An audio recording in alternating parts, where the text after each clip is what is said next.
Hello बच्चों, आज हम लोग बात करेंगे ऑप्टिक्स के बारे में। ठीक है, ऑप्टिक्स। और इसमें हम लोग ऑप्टिक्स में दो चीज़ें पढ़ने वाले हैं। जैसे पहला पढ़ेंगे हम लोग रे ऑप्टिक्स के बारे में, ठीक है, और दूसरा पढ़ने वाले हैं वेव ऑप्टिक्स के बारे में।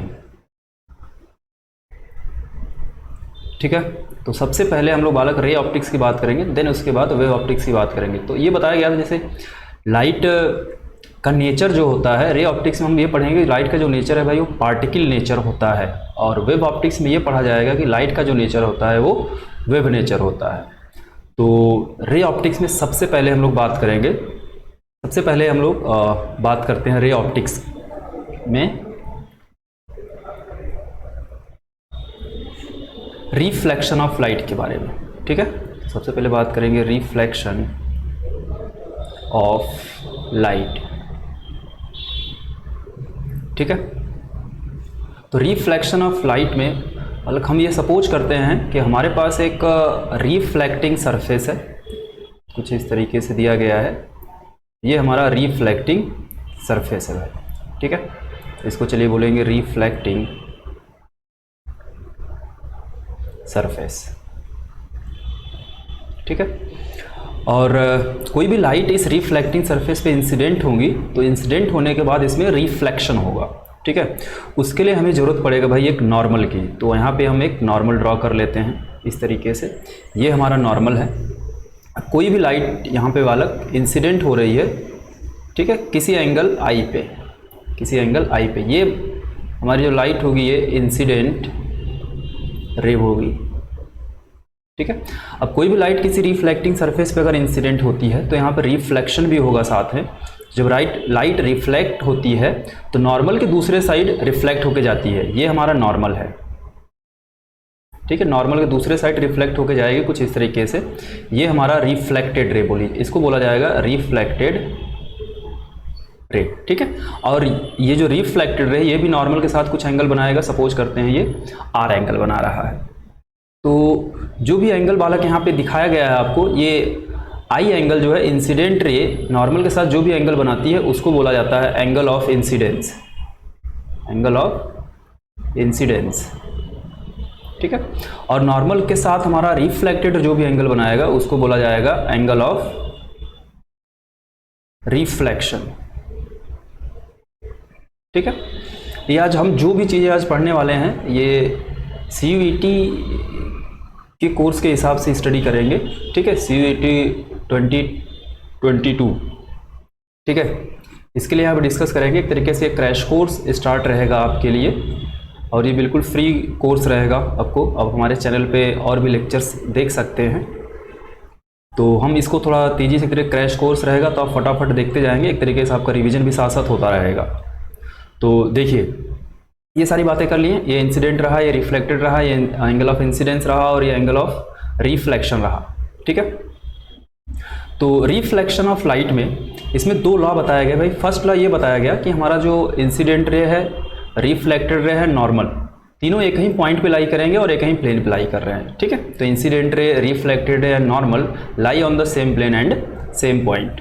ठीक है, ये हमारा फर्स्ट होता है। दूसरा ये कहता है, दूसरा हमारे काम की बात है तो हम दूसरे लॉ की बात करेंगे। दूसरा लॉ ये कहता है कि भाई angle of incidence is equal to angle of reflection. ये बहुत इंपॉर्टेंट पॉइंट बोल गया भाई, angle of incidence, angle of incidence is equal to angle of reflection. ठीक है, या हम बोल सकते हैं यहाँ पे भाई कि angle I is equal to angle R. ठीक है, ये दूसरा लॉ होता है रिफ्लेक्शन का, और ये बहुत ही इंपॉर्टेंट पॉइंट होता है। ठीक है, ये इंपॉर्टेंट लॉ है। यहाँ पे कहीं पे भी अगर लाइट रे इंसिडेंट होती है तो इंसिडेंट रे नॉर्मल के साथ जो भी एंगल बनाती है उसको आई से डिनोट करेंगे, और नॉर्मल के साथ हमारा रिफ्लेक्टेड जो एंगल बनाएगी उसको आर से डिनोट करेंगे। और यहाँ पे angle I is equal to होता है एंगल आर। बोले तो angle of incidence is equal to angle of reflection. ये होता है law of reflection of light.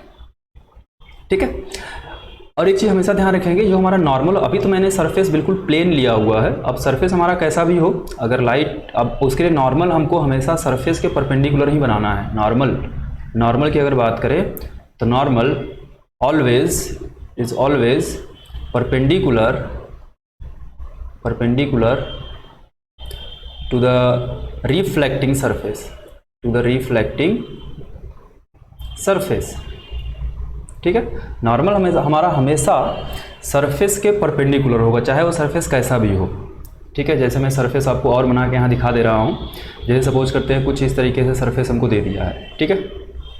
अब यहाँ पे कोई लाइट रे इंसिडेंट हो रही है, इस पॉइंट पे अगर कोई भी लाइट रे इंसिडेंट हो रही है तो अब यहाँ पे हम नॉर्मल ड्रॉ करेंगे कुछ इस तरीके से, ठीक है। सॉरी, ये इंसिडेंट रे है, ये हमारा इंसिडेंट रे है, ये हमारा इंसिडेंट रे है, ठीक है। अब हमको क्या करना होगा, नॉर्मल ड्रॉ करना होगा। अब यहाँ देखिए सरफेस हमारा जहाँ पे लाइट इंसिडेंट हो रही है कुछ इस तरीके से सरफेस है, तो यहाँ पे हम नॉर्मल ड्रॉ करेंगे कुछ इस तरीके से। ये हमारा हो गया भाई नॉर्मल। अब लाइट रे रिफ्लेक्ट करेगी, ठीक, अपोजिट साइड, इस साइड, नॉर्मल के दूसरे साइड। ये हमारा एंगल ऑफ इंसिडेंस हुआ और ये हमारा एंगल ऑफ रिफ्लेक्शन हो जाता है। तो कैसा भी सरफेस हो, याद रखेंगे आप कि जो हमारा नॉर्मल होगा हमेशा सरफेस के परपेंडिकुलर होगा, ठीक है। ये हमेशा सरफेस के परपेंडिकुलर रहेगा। तो आगे चलते हैं हम लोग, रिफ्लेक्शन के केस में कुछ और भी चीज़ें पढ़ेंगे, ठीक है। तो चलिए आगे हम थोड़ा सा रिफ्लेक्टिंग सरफेस के बारे में पढ़ लेते हैं। रिफ्लेक्टिंग सरफेस के बारे में देख लेते हैं। तो जो रिफ्लेक्टिंग सरफेस होगा बालक, देखिए इसमें हम लोग बेसिकली मिरर के बारे में डिस्कस करते हैं, ठीक है। मिरर यहाँ पे हम लोग दो मिरर पढ़ने वाले हैं, दो तरीके से मिरर पढ़ने वाले हैं। एक हमारा होता है बालक प्लेन मिरर, ठीक है, और दूसरा होता है हमारा स्फेरिकल मिरर। यहाँ और स्फेरिकल मिरर भी हमारा यहाँ दो तरीके का हो जाएगा। एक होता है हमारा कॉनकेव मिरर, ठीक है, एंड सेकेंड हमारा होता है कॉन्वेक्स मिरर, ठीक है। सेकेंड होता है हमारा कॉन्वेक्स मिरर, ठीक है। ये रिफ्लेक्टिंग सरफेस हमारे हैं। यहाँ पे मिरर पढ़ना है। मिरर दो तरीके से पढ़ेंगे, plane mirror and spherical mirror. और स्फेरिकल मिरर दो तरीके के होंगे हमारा, एक कॉनकेव मिरर होगा और एक कॉन्वेक्स मिरर होगा, ठीक है। तो सबसे पहले हम यहाँ डिस्कस करने वाले हैं प्लेन मिरर के बारे में, ठीक है। तो देखिए बालक, प्लेन मिरर, तो प्लेन मिरर की बात करते हैं हम लोग, ठीक है। तो हमारा जो प्लेन मिरर होता है, अब देखेंगे अब के घरों में भी यूज होता है प्लेन मिरर हमारा। तो सपोज करते हैं एक प्लेन मिरर हमारे पास है इस तरीके से, थोड़ा रे डायग्राम बनाने की कोशिश करेंगे। इसके सामने कोई भी ऑब्जेक्ट रखे हुए हैं, ये एक ऑब्जेक्ट है, ठीक है, ये हमारा ऑब्जेक्ट है। तो प्लेन मिरर के अगर सामने कोई भी ऑब्जेक्ट होता है तो इसका इमेज हमारा जो बनता है ये बिल्कुल ठीक पीछे बनता है प्लेन मिरर के, कहीं यहाँ पे, और सेम साइज का बनता है। सपोज करते हैं कि अगर जो हमारा ऑब्जेक्ट है अगर इसका हाइट h है तो जो इसका इमेज बनेगा वो भी h हाइट का ही बनेगा, इमेज। ये हो गया इसका इमेज, ठीक है। और प्लेन मिरर की से जितने डिस्टेंस पे हमारा ऑब्जेक्ट होगा, सपोज करते हैं प्लेन मिरर से ये कुछ डिस्टेंस पे है, d डिस्टेंस पे है, ठीक है, तो हमारा इमेज भी सेम डिस्टेंस पे बनेगा मिरर के पीछे, ठीक है। और ये हमारा प्लेन मिरर है। और जो इमेज बनता है, इमेज बेसिकली इमेज आपको पता होगा कि हमारा इमेज जो होता है वो दो तरीके का होता है। एक होता है हमारा रियल इमेज, ठीक है, और एक होता है हमारा वर्चुअल इमेज, ठीक है। तो अगर रियल इमेज की बात करें तो रियल इमेज वाला हमेशा याद रखिएगा, ये हमेशा इन्वर्टेड होता है। कैसा होता है? इन्वर्टेड बोले तो उल्टा। और वर्चुअल इमेज हमेशा सीधा होता है, सीधा बोले तो इरेक्ट, ठीक है, इरेक्ट होता है। ये बात ध्यान रखेंगे। लेकिन यहाँ पे बालक जो हमारा इमेज बना है आप देखेंगे तो ये वर्चुअल इमेज ही बना हुआ है, क्योंकि जो वर्चुअल इमेज होता है वो बिल्कुल इरेक्ट बनता है। जैसा हमारा ऑब्जेक्ट होगा उसी तरीके से हमारा इमेज भी बनेगा, बिल्कुल सीधा। तो अगर इमेज सीधा बना है तो कैसा बना होगा? वर्चुअल इमेज बना होगा। लेकिन यहाँ पे जो इमेज बनता है इसको कुछ अलग नाम देते हैं, इसको बोलते हैं लैटरली इन्वर्टेड इमेज बनता है, लैटरली इन्वर्टेड, ठीक है। इसका मतलब ये हुआ, लेटरली इन्वर्टेड का मतलब ये हुआ कि भाई इसमें जो भी हमारा लेफ्ट होगा इसमें राइट दिखेगा और राइट जो होगा वो लेफ्ट हो जाता है, ठीक है। इसलिए इसको बोलते हैं लेटरली इन्वर्टेड। लेकिन इमेज जो होता है वो कैसा होता है? वर्चुअल इमेज ही होता है, ठीक है, ये प्लेन मिरर के कारण जो भी हमारा इमेज बना है ये उसके लिए बात किए हुए हैं। तो आगे बात करते हैं थोड़ा और। नेक्स्ट अब हम बात करने वाले हैं थोड़ा सा, जैसे हमारे पास अगर कोई प्लेन मिरर है तो किस तरीके से इमेज का फॉर्मेशन होगा उसकी बात करते हैं। तो इमेज फॉर्मेशन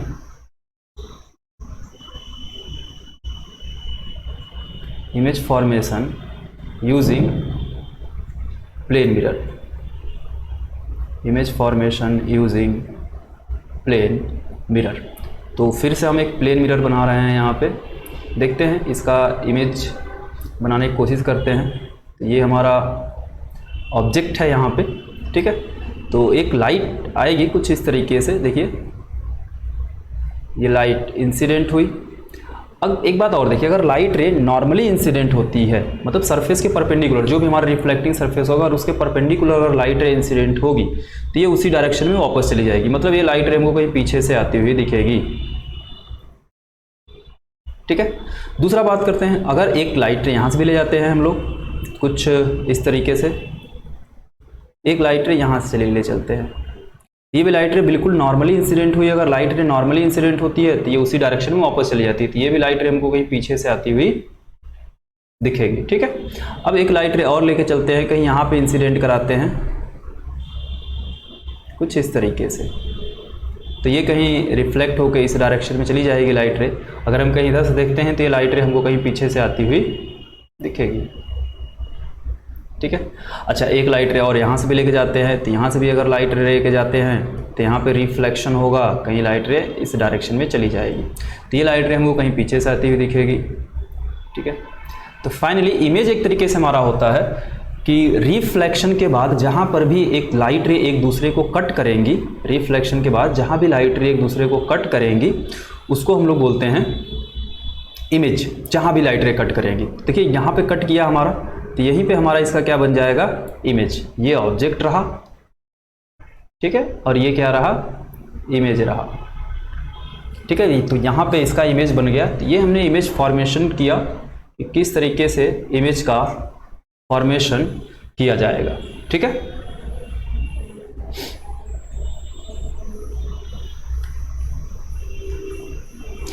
आगे बात करते हैं, जैसे हमारे पास कभी भी आप अगर गए होंगे कहीं पे देखे होंगे कि अगर हमारे पास एक से ज़्यादा मिरर है, ठीक है, अगर एक से ज़्यादा मिरर है तो आप उसमें देखेंगे आपके ढेर सारे नंबर ऑफ़ इमेज बनते हैं, ठीक है। इसके ढेर सारे नंबर ऑफ़ इमेज बनेंगे। तो सपोज करेंगे हम लोग यहाँ पे कि हमारे पास भाई दो मिरर है, वो किसी एंगल पे इंक्लाइंड है, तो उसके बीच में अगर कोई ऑब्जेक्ट आता है तो उसके कितने नंबर ऑफ़ इमेज बनते हैं, ठीक है। किसी भी दो प्लेन मिरर के बीच में अगर कोई ऑब्जेक्ट आता है तो, ठीक है। तो हम बात करने वाले हैं नंबर ऑफ इमेज के बारे में, नंबर ऑफ इमेज के बारे में बात करने वाले हैं, ठीक है। तो सपोज करते हैं कि हमारे पास दो प्लेन मिरर है, अभी तो प्लेन मिरर की ही बारे में बात करेंगे। हमारे पास दो प्लेन मिरर है, एक इस तरीके से, एक इस तरीके से, दोनों इंक्लाइंड है। ये हमारा फर्स्ट मिरर है और ये हमारा सेकंड मिरर है, और इनके बीच का कुछ एंगल है थीटा, ठीक है। और सपोज करेंगे यहाँ पे एक ऑब्जेक्ट है, ठीक है। ये क्या है, एक ऑब्जेक्ट है, मैंने पॉइंट ऑब्जेक्ट ले रखा हुआ है, यहाँ पे एक पॉइंट ऑब्जेक्ट है हमारे पास। तो अगर एक पॉइंट ऑब्जेक्ट हमारे पास है तो इसमें देखिए पहले मिरर में भी इमेज बनेगा इसका और दूसरे मिरर में भी इमेज बनेगा, ठीक है। तो ऐसे फिर इसके अंदर जो इमेज बनेगा पहले मिरर के, उसका भी इमेज उसमें बनेगा। तो नंबर ऑफ इमेज की बात करने वाले हैं थोड़ा सा। तो यहाँ पे सबसे पहले हम लोग निकालते हैं बालक 360 बाई थीटा की वैल्यू। कितनी इसकी निकालेंगे, 360 बाई थीटा, ठीक है। अब कुछ फाइंड करेंगे तो ये कुछ ना कुछ आएगा। मैंने मान लिया, चलिए कितना आया भाई, ये x आया। कितना आया, x आया डिवाइड करने पर, ठीक है। तो अगर इस केस में देखा जाए तो मान लेते हैं इसके कुछ केस बनेंगे हमारे यहाँ पे। तो देखते हैं केस, नेक्स्ट पेज पे चलते हैं। अगर 360 बाई थीटा सपोज करते हैं, if 360 by theta is equal to, suppose किए कि भाई ये एक इवन नंबर आ गया, कुछ भी आ सकता है, क्या आ गया, एक इवन नंबर आ गया। तो उस केस में हमारा जो नंबर ऑफ इमेज होगा इस केस में हमारा जो नंबर ऑफ इमेज होगा बालक वो हो जाएगा 360/थीटा -1। ठीक है, कितने इमेज होंगे? अगर 360/थीटा अगर एक इवन नंबर आता है तो हमारा नंबर ऑफ इमेज हो जाएगा 360/थीटा -1। ठीक है, आगे चलते हैं। इफ़ 360/थीटा इज इक्वल टू, अगर ये ऑड नंबर आता है, क्या आता है?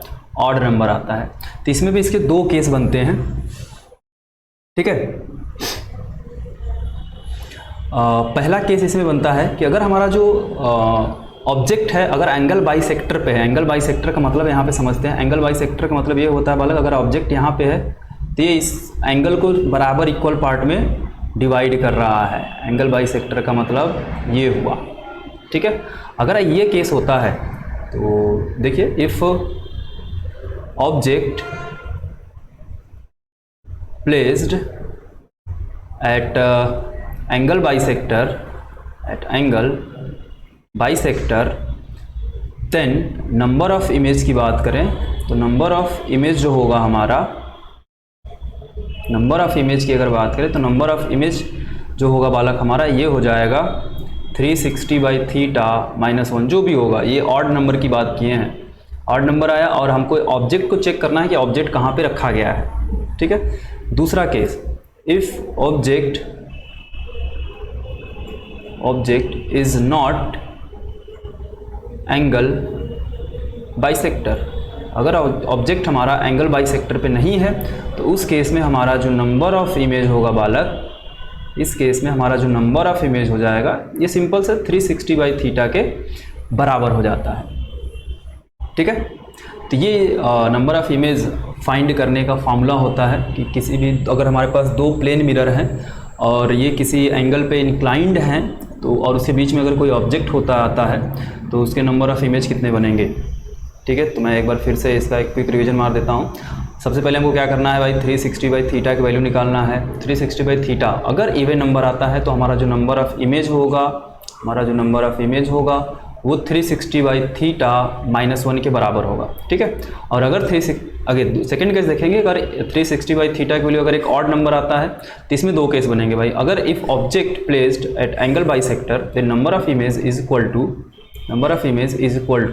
360/थीटा -1, and second case is if the object is not placed at angle bisector then number of image is equal to 360/थीटा, जो भी हमारा होगा। ठीक है, जैसे सपोज करते हैं भाई हमारे पास दो प्लेन मिरर हैं, इस तरीके से हमारे पास दो प्लेन मिरर हैं और इनके बीच का एंगल 60 डिग्री है और यहाँ पे एक ऑब्जेक्ट रखा हुआ है ऑब्जेक्ट, तो इसके नंबर ऑफ इमेज पूछा है कि भाई कुल कितने नंबर ऑफ इमेज बनेंगे। तो सबसे पहले हमारा क्या काम होगा कि भाई 360/थीटा निकालना, थीटा बोले तो 60, ये सपोज करते हैं x आएगा, तो ये देखिए कितना आएगा, अगर डिवाइड करेंगे तो ये 6 आएगा। ठीक है, अब 6 देखिए क्या है, ये ऑड है या इवन है चेक करना है, तो भाई 6 हमारा एक इवन नंबर है, तो नंबर ऑफ इमेज हमारा जो होगा, नंबर ऑफ इमेज होगा भाई वो कितना होगा, x -1 के इक्वल। अभी हमने ये वाला केस पढ़ा हुआ है। ठीक है, तो बोले तो 6 - 1 इज इक्वल टू 5, तो कितने इसके हमारे ऑब्जेक्ट के कितने इमेज बनने वाले हैं, कुल 5 इमेज बनने वाले हैं यहाँ पे। ठीक है, तो इस तरीके से आप फाइंड कर लेंगे। नेक्स्ट आगे चलते हैं, थोड़ा वेलोसिटी के बारे में बात कर लेते हैं या स्पीड के बारे में बात कर लेते हैं। Speed of object and image की बात करते हैं।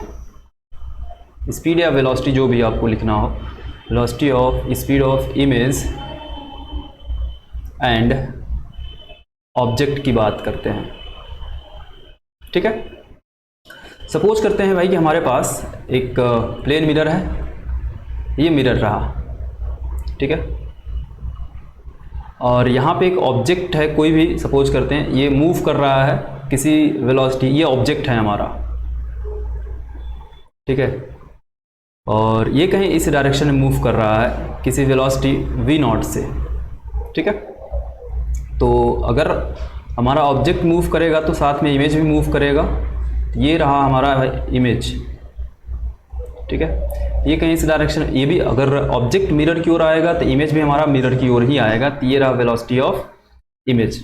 तो हम जो भी सारा कुछ फाइंड करने वाले हैं, देखने वाले हैं यहाँ पे मिरर के रिस्पेक्ट में ही देखने वाले हैं, ठीक है। जो भी चीज़ हम देखेंगे वो मिरर के रिस्पेक्ट में देखेंगे। तो सबसे पहले हम फाइंड करेंगे भाई यहाँ पे कि वेलोसिटी ऑफ, देखिए velocity of object with respect to mirror देखेंगे। तो velocity of object with respect to mirror, थोड़ा वेक्टर के फॉर्म में इसको लिखा जाएगा, सॉरी 2 बार हो गया है तो एक बार इसको हटा देते हैं। Velocity of object with respect to mirror अगर देखा जाएगा तो इसको लिखेंगे, ये हमारा है वेलोसिटी, ये velocity of object with respect to mirror, ठीक है। और ये v velocity of image with respect to mirror, suppose करते हैं ये रहा velocity of image with respect to mirror, ठीक है। तो एक चीज़ देखेंगे यहाँ पे कि जो हमारी ऑब्जेक्ट की वेलोसिटी होती है वही इमेज की भी वेलोसिटी होगी भाई। जितनी तेज़ी से हम ऑब्जेक्ट की ओर, सॉरी मिरर की ओर आएंगे, ऑब्जेक्ट हमारा मिरर की ओर जितनी भी स्पीड से आएगा, इमेज भी हमारा सेम स्पीड से आएगा, ठीक है।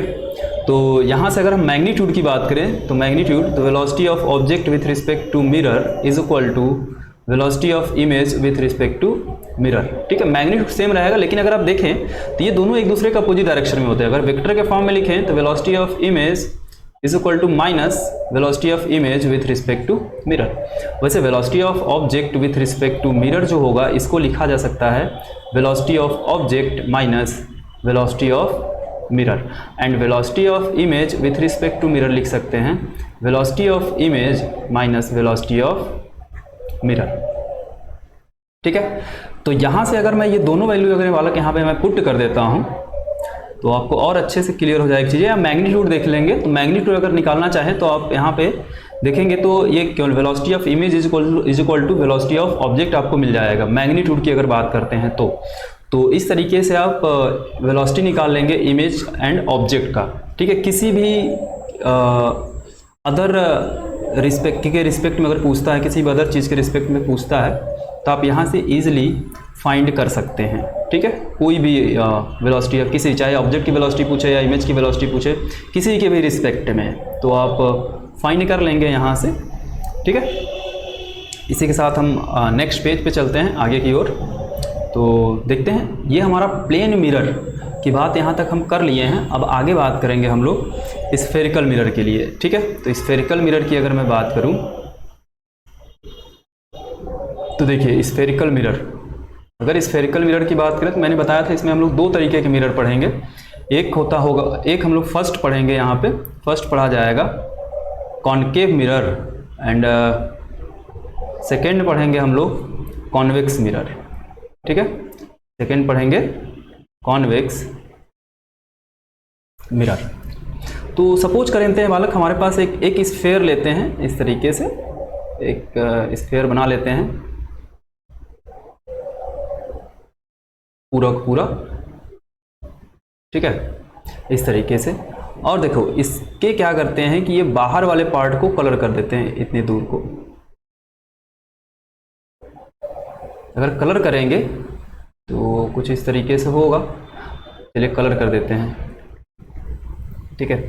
यहाँ इसका सेंटर होगा, जिसको हम लोग बोलेंगे बालक centre of curvature. Centre of curvature से को मिलाते हुए एक लाइन खींचते हैं जो कि ये मिरर को कट करते हुए जाएगी। ये हमारा मिरर है, ठीक है। तो अगर बाहर वाले पार्ट को कट करेंगे तो ये हमारा बनता है प्लेन मिरर। कौन सा मिरर बनता है? Plane mirror. ये और इस पॉइंट पे जहाँ पे इसको, इस एक्सिस को बोला जाता है प्रिंसिपल एक्सिस। इस एक्सिस को बोलेंगे प्रिंसिपल एक्सिस, ठीक है। अब ये प्रिंसिपल एक्सिस इस मिरर को जहाँ कट करेगा उस पॉइंट को बोला जाता है पोल, ठीक है। और ये सेंटर इसका है तो इसको सेंटर ऑफ कर्वेचर, इसको नाम दिया गया है सेंटर ऑफ कर्वेचर, ठीक है। इसको बोलेंगे सेंटर ऑफ कर्वेचर। थोड़ा सा इसी लाइन को आगे और बढ़ाते हैं, इसी में एक चीज़ और भी देख लेते हैं। एक स्फेयर लेते हैं, इसका कुछ पार्ट हम लोग कट करके निकालेंगे। देखिए ये हमारा है स्फेयर। अगर इसके अंदर वाले पार्ट को अगर मैं कलर कर दिया, क्या कि अंदर वाले पार्ट को कलर कर दिए, सॉरी ये प्लेन मिरर नहीं रहेगा, मिस्टेक है, ये हमारा कॉनकेव मिरर है भाई, ये हमारा कॉनकेव मिरर। अगर अंदर वाले पार्ट को कलर कर दिए तो इसको बोलते हैं कॉन्वेक्स मिरर। इसको क्या बोला जाएगा? Convex mirror. अच्छा, अब यहाँ पे देखेंगे तो इसका सेंटर ऑफ कर्वेचर जो होगा वो मिरर के पीछे हो जाएगा, और कॉनकेव मिरर में सेंटर ऑफ कर्वेचर मिरर के भाई फ्रंट में होता है। और देखिए इसका भी यहाँ पे तब पोल होगा। यहाँ देखिए सेंटर ऑफ कर्वेचर और पोल के ठीक मिड में एक पॉइंट होता है जिसको बोलते हैं फोकस। इसका भी यहाँ पे फोकस होगा, ठीक है। एफ क्या होता है यहाँ पे भाई? फोकस। यहाँ भी एफ क्या होगा? फोकस, ठीक है। अगर कॉन्वेक्स मिरर में देखा जाए, फोकस और सेंटर ऑफ कर्वेचर दोनों मिरर के पीछे होते हैं, और कॉनकेव मिरर में देखा जाए तो centre of curvature and focus दोनों मिरर के सामने होते हैं, फ्रंट में होते हैं, ठीक है। तो यहाँ से एक चीज़ देखिए, हम क्या करते हैं, इसके इतने पार्ट को मिटा देते हैं। ये बनता है हमारा कॉनकेव मिरर और ये बनता है हमारा कॉन्वेक्स मिरर।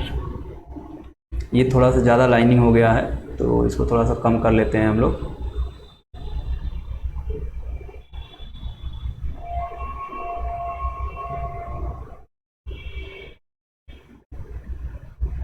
ठीक है, कुछ इस तरीके से करते हैं। चलिए, तो ये मिरर के बारे में डिस्कस किए हैं हम लोग। तो इसके बाद हम लोग बात करने वाले हैं थोड़ा सा इमेज फॉर्मेशन के बारे में, ठीक है। दोनों यहाँ से भी क्वेश्चन अगर आपको देखिए, इमेज फॉर्मेशन कॉनकेव मिरर और कॉन्वेक्स मिरर दोनों के लिए अगर इमेज फॉर्मेशन आपको पता चल जाता है तो आप कोई भी क्वेश्चंस को लगभग मान के चलिए वो क्वेश्चन आपका आधा सॉल्व हो जाएगा। अगर आपको इमेज फॉर्मेशन आ गया तो वो साथ में आपको याद भी रखना है ताकि आप वहाँ से क्वेश्चन ईजिली सॉल्व कर सकते हैं बिना पेन उठाए। अगर आपको इमेज फॉर्मेशन याद है तो वो आगे इसमें हम लोग देखेंगे किस तरीके से हम लोग सॉल्व करेंगे, ठीक है। बाकी आपको हमारे डीपीपी और क्वेश्चन बैंक में आपको ढेर सारे क्वेश्चंस मिल जाएंगे, ठीक है। किस तरीके से क्वेश्चन सॉल्व करने हैं या किस तरीके से क्वेश्चंस आपको पूछे जाएंगे। तो इसी के साथ हम नेक्स्ट पेज पे चल रहे हैं और हम लोग सबसे पहले पढ़ेंगे रे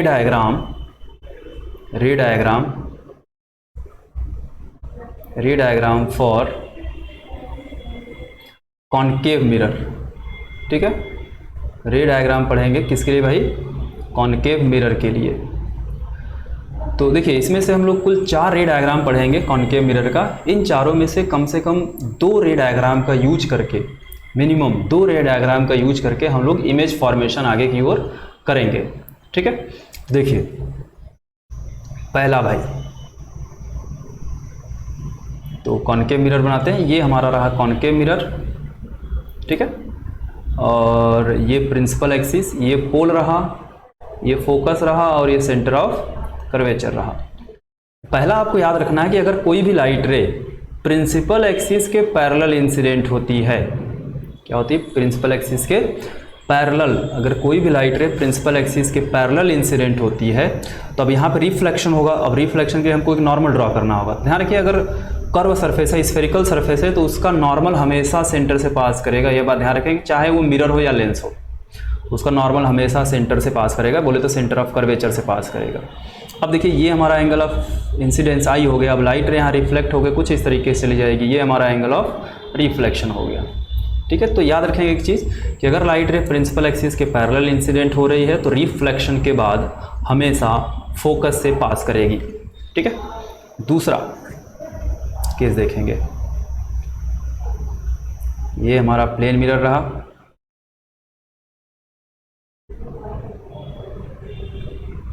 ये पोल रहा बालक, ये सेंटर ऑफ कर्वेचर और ये focus.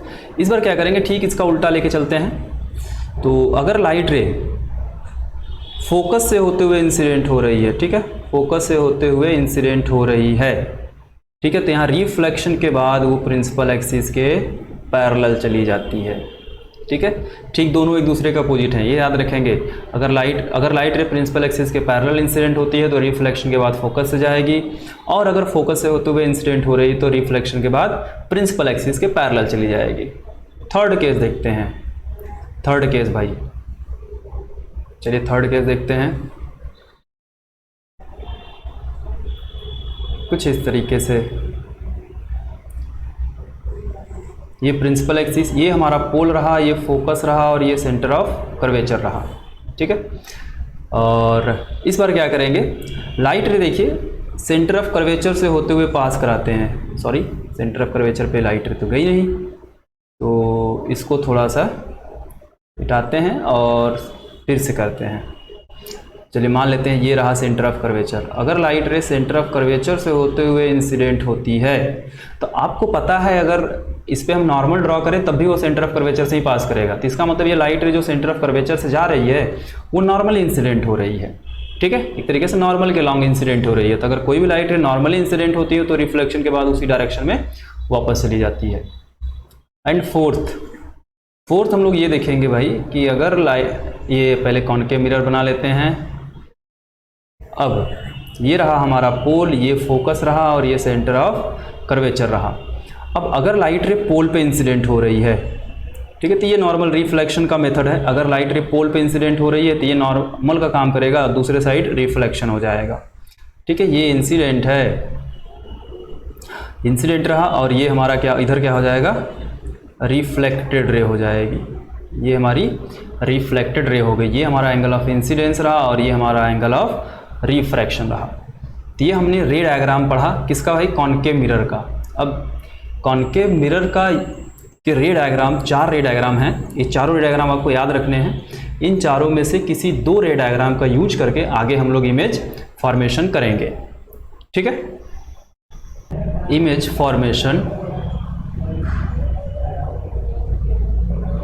Formation using concave mirror.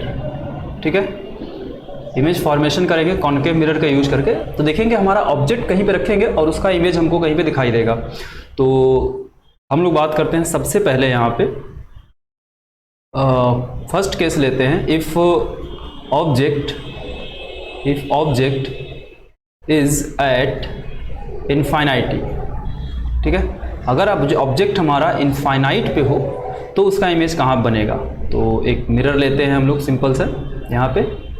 ठीक है, ये हमारा कॉनकेव मिरर रहा और हम कॉनकेव मिरर के लिए बात करने वाले हैं। और ये हमारा प्रिंसिपल एक्सिस है जहाँ पे ये हमारा पोल होगा और ये फोकस रहा और ये सेंटर ऑफ कर्वेचर रहा।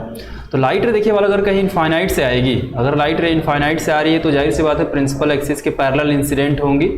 ठीक है, तो अगर लाइट रे प्रिंसिपल एक्सिस के पैरेलल इंसिडेंट होती है तो रिफ्लेक्शन के बाद आप पढ़े हैं इमेज फॉर्मेशन में, सॉरी रे डायग्राम में, कि रिफ्लेक्शन के बाद ये कहाँ से होके जाएगी, फोकस से होते हुए जाएगी। ठीक है, तो रिफ्लेक्शन के बाद जहाँ पर भी लाइट रे एक दूसरे को कट करेंगी वहीं पे हमारा इमेज बनेगा। ठीक है, तो इमेज के बारे में बात करते हैं थोड़ा सा बालक। इमेज कहाँ बना, एट फोकस। तो इमेज कहाँ बनेगा, हमारा फोकस बनेगा। थोड़ा नेचर की बात करते हैं। नेचर की बात करेंगे तो लाइट रे देखिए रिफ्लेक्शन के बाद एक्चुअली में लाइट रे कहीं पे कट कर रही हैं, रियली में लाइट रे कट कर रही हैं। ठीक है, तो इसलिए इमेज हमारा जो बनेगा वो एक रियल इमेज बनेगा। कैसा बनेगा, रियल इमेज बनेगा। एंड रियल एंड आपको ये बात पता है कि मैंने बताया था ये चीज़ पहले कि भाई अगर इमेज रियल हुआ तो हमेशा इन्वर्टेड होगा। अगर इमेज रियल हुआ तो हमेशा कैसा होगा, इन्वर्टेड होगा। ठीक है, तो रियल एंड इन्वर्टेड। थोड़ा सा यहाँ साइज के बारे में बात करेंगे। साइज देखेंगे तो ये लगभग पॉइंट साइज का है, तो इसको हम लिखेंगे भाई वेरी डिमिनिश्ड या पॉइंट साइज, ये भी लिख सकते हैं वेरी डिमिनिश्ड।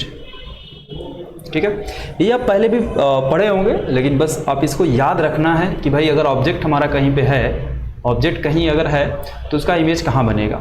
ठीक है, सेकेंड केस देखते हैं। Second case, if object beyond C. ठीक है, अगर सेंटर ऑफ कर्वेचर से पहले अगर हमारा इमेज रहा तो उसकी बात करेंगे हम लोग। तो फिर से हम एक कॉनकेव मिरर लेते हैं यहाँ पे। ठीक है, ये हमारा कॉनकेव मिरर रहा, ये पोल रहा, ये फोकस रहा, ये सेंटर ऑफ कर्वेचर रहा। ठीक है, अब एक ऑब्जेक्ट लेते हैं। सपोज करते हैं ये हमारा ऑब्जेक्ट है ए बी। ठीक है। लाइट रे इस पे इंसिडेंट होंगी, जब लाइट रे इंसिडेंट होंगी तो जाहिर सी बात है कि भाई वो प्रिंसिपल एक्सिस के पैरेलल इंसिडेंट होंगी। पहले देखो मैंने इमेज फॉर्मेशन आपको कुल 4 बताया है, 4 में से किसी 2 का यूज करना है। तो लाइट रे पहले हम सपोज करते हैं भाई प्रिंसिपल एक्सिस के पैरेलल इंसिडेंट हो, तो प्रिंसिपल एक्सिस के पैरेलल इंसिडेंट होगी तो रिफ्लेक्शन के बाद वो फोकस से जाएगी। दूसरा आप चाहो तो फोकस से ले जा सकते हैं, तो अगर लाइट रे फोकस से गई इंसिडेंट होगी तो रिफ्लेक्शन के बाद प्रिंसिपल एक्सिस के पैरेलल चली जाएगी। तो देखिए लाइट रे कहीं यहाँ पे एक दूसरे को कट की, तो इमेज हमारा बना सपोज करते हैं ए डैश बी डैश। तो इमेज की बात करते हैं, इमेज कहाँ बना बालक, between C and F, centre of curvature and focus के बीच में हमारा इमेज बना। ठीक है। नेचर की बात करें तो अगर नेचर देखा जाए तो नेचर भाई इसका कैसा दिख रहा है आपको कि भाई एक्चुअली भी लाइट रे कट की है, तो ये तो जाहिर सी बात है रियल होगा। एंड रियल इमेज मैंने बताया था कि हमेशा इन्वर्टेड होगा, उल्टा होगा, तो यहाँ भी आपको दिख रहा है कि इन्वर्टेड होगा। ठीक है। साइज की बात करते हैं, ये होगा स्मॉलर देन ऑब्जेक्ट। ठीक है। ऑब्जेक्ट से छोटा बनेगा। ठीक है, जो भी साइज होगा। तो ये सारी बातें आपको ध्यान रखनी है, इसका जो भी इमेज कहाँ बन रहा है, नेचर कैसा है और साइज कैसा है, यहाँ से आपको क्वेश्चन पक्का आने हैं। ठीक है। अगर आपको याद रहेगा तो आप क्वेश्चन को काफ़ी इजीली और काफ़ी कम टाइम में कर पाएंगे क्वेश्चंस को। ठीक है। नेक्स्ट चलते हैं थर्ड पॉइंट की ओर। ठीक है। बात करते हैं इफ ऑब्जेक्ट इज एट सी, अगर ऑब्जेक्ट हमारा सी पे रहा, सेंटर ऑफ कर्वेचर पे रहा, तो उसके लिए देखते हैं क्या होगा। तो एक मिरर पहले बनाते हैं हम लोग, कॉनकेव मिरर। ठीक है। ये हमारा कॉनकेव मिरर रहा, ये पोल है, ये फोकस रहा और ये सेंटर ऑफ कर्वेचर रहा। तो एक ऑब्जेक्ट लेते हैं यहाँ पे बालक, ये हमारा ऑब्जेक्ट रहा ए बी। ठीक है। अब लाइट रे यहाँ पे जो है प्रिंसिपल एक्सिस के पैरेलल पहले लेके चलिए, तो ये कहाँ से जाएगा, फोकस से होते हुए जाएगी लाइट रे। थोड़ा सा गड़बड़ हो गया, इसको फिर से देखते हैं। ठीक है। तो अगर हम बनाएंगे तो ये लाइट रे कहाँ जाएगी, फोकस से। दूसरा इसी का उल्टा ले लेते हैं, अगर लाइट रे को फोकस से होते हुए इंसिडेंट कराते हैं तो ये प्रिंसिपल एक्सिस के पैरेलल जाएगी, तो ये कहीं यहाँ पे कट करेगा। तो इसका इमेज देखिए बालक, कहीं यहाँ पे बनता है, सेंटर पे ही बनता है, ए डैश बी डैश। ठीक है। तो इमेज के बारे में बात करते हैं भाई, इमेज कहाँ बना, at C, centre of curvature पे ही बनेगा। ठीक है। नेचर की बात करते हैं, तो नेचर देखिए, नेचर कैसा होगा भाई, दिख रहा है आपको इसमें भी कि एक्चुअली में लाइट रे कट की हैं, रियली में कट की है, इसलिए इमेज कैसा होगा, नेचर इसका रियल होगा। और साथ में आपको दिख रहा होगा कि ये भाई इन्वर्टेड है, उल्टा भी है, इन्वर्टेड भी है साथ में। ठीक है। तो इमेज कैसा होगा, रियल एंड इन्वर्टेड। साइज की बात करें तो ऑब्जेक्ट के साइज के बराबर होगा। ठीक है। तो सेम साइज ऑफ ऑब्जेक्ट। ठीक है। पॉइंट की बात करते हैं आगे हम लोग। इस बार क्या करेंगे, ऑब्जेक्ट को हम लोग सेंटर ऑफ कर्वेचर और फोकस के बीच में रखा जाएगा। तो if object is between centre of curvature and focus. ठीक है। तो फिर से हम एक कॉनकेव मिरर बनाते हैं यहाँ पे, ये हमारा कॉनकेव मिरर हो गया, ये हमारा पोल हुआ, ये फोकस हो गया और ये सेंटर ऑफ कर्वेचर हो गया। ऑब्जेक्ट को कहीं बीचों बीच नहीं, कहीं भी आप रख सकते हैं, ए बी। ठीक है। अब इमेज फॉर्मेशन कराते हैं यहाँ पे, लाइट रे पहला प्रिंसिपल एक्सिस के पैरेलल इंसिडेंट होंगी, रिफ्लेक्शन के बाद वो कहाँ से गया भाई, फोकस से। दूसरा फिर से भी हमारे पास चांस है कि हम फोकस से ले जाएं, जब फोकस से ले जाएंगे तो लाइट रे कुछ इस तरीके से जाएगी और यहाँ पे कट करेगी। तो अब देखेंगे ये सी पे नहीं बनता है, ये सपोज करते हैं यहाँ बना ए डैश बी डैश। ठीक है। सी से पहले बनेगा, बियॉन्ड द सी आप लिखेंगे। तो इमेज की बात करते हैं पहले, तो इमेज बियॉन्ड द सी। ठीक है। एंड नेचर की बात करेंगे, तो अभी आप नेचर देखेंगे तो ये रियल एंड इन्वर्टेड, इमेज हमारा कैसा है, रियल एंड इन्वर्टेड। साइज की बात करेंगे, ठीक है, तो ये लार्जर देन ऑब्जेक्ट होगा, लार्जर देन ऑब्जेक्ट। ठीक है, ये हमारा इमेज होगा। नेक्स्ट बात करते हैं फिफ्थ पॉइंट की। अब देखिए, इससे पहले हमने सेंटर ऑफ कर्वेचर और फोकस की बात कर लिया था, इस बार हम क्या करेंगे, फोकस पे ऑब्जेक्ट रखेंगे। तो object object is at focus. ठीक है, अगर ऑब्जेक्ट हमारा फोकस पे हो, एफ पे हो, तब की बात करेंगे। तो एक ये हो गया, पोल हमारा हो गया, ये फोकस हो गया और ये सेंटर ऑफ कर्वेचर हो गया। इस बार लाइट ऑब्जेक्ट को कहीं फोकस पे रखते हैं, ए बी।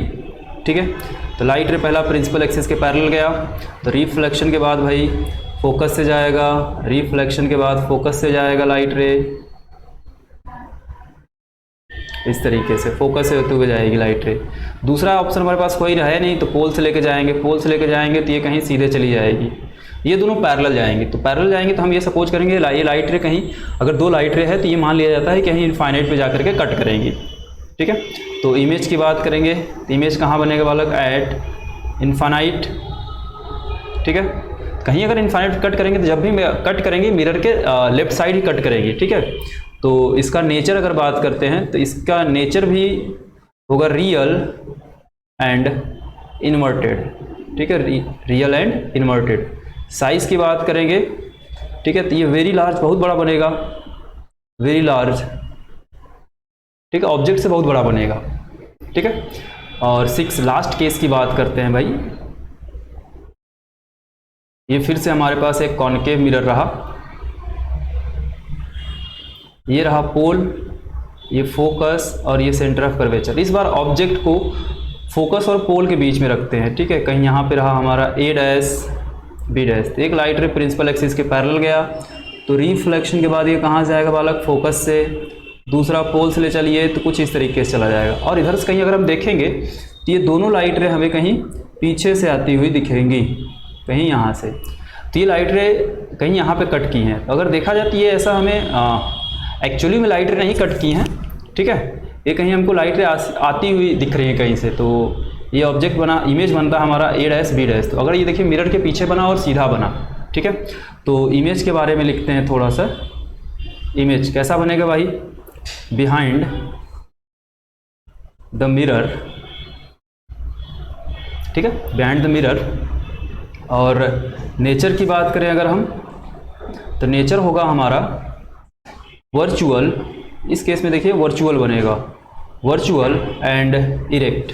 ठीक है, कैसा होगा, वर्चुअल एंड इरेक्ट। साइज की बात करते हैं तो ये भी होगा ऑब्जेक्ट के हाइट से देखिए बड़ा है, तो ये होगा लार्जर देन ऑब्जेक्ट। ठीक है, ये लार्जर देन ऑब्जेक्ट होगा। ये पूरा 6 केस होते हैं इमेज फॉर्मेशन में। हमारा जो कॉनकेव मिरर के लिए जो भी ऑब्जेक्ट कहीं पे रखेंगे तो इमेज कहीं बनेगा, उसमें कुल 6 केस होते हैं। ये आप पूरा याद रखेंगे यहाँ तक। ठीक है।